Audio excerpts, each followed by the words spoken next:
Climate change is something that is relevant to today. It impacts our farmers a great deal. Currently, the amount of climate change is about 1 degree centigrade higher than historical records. That means if we take all history's climate as a flat line, our present climate is about 1 degree higher than the mean average, the mean standard of what normally is or what should the climate should be. Example of how climate is impacting different crops is in the snowpack. Northern California currently receives a lot of snow in the upper Sierra Nevadas. That snow melts during the spring and summer and comes down in rivers to give water to the various floodplains and low-lying crops of the San Joaquin Valley. So when we have higher climate change or higher climate temperatures, what happens is that the month that the snow normally melts on is now a month earlier than it should be.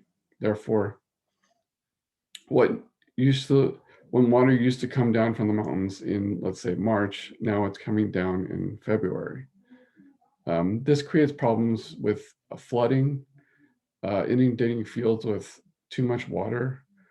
Climate change is causing a wide range of problems, including problems with germination. Certain plants need certain amounts of time. Imagine that you have a crop that isn't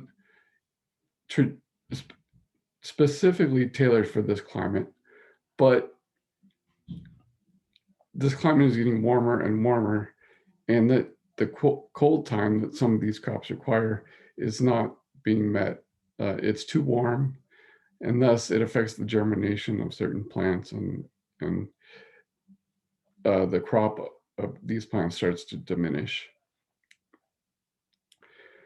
This is the story of farmers everywhere in California. We're all experiencing the impacts of a great deal of different climate forces, droughts, heat waves. We notice now these days, I mean, I've gone out and, we've had some days in certain years where we have weeks of over 100-degree weather, whereas in the past we never had that long of hot weather impacting the climate. So if you take away anything, take away the fact that climate change is real. Climate change impacts everyone, and climate change needs to be dealt with. We need to address the impacts of climate change in the present and in the future, adopt strategies that help conserve water or help our plants cope with the rising temperatures. And we need to make these changes now in order to save the delicate nature of California's agriculture. Thank you.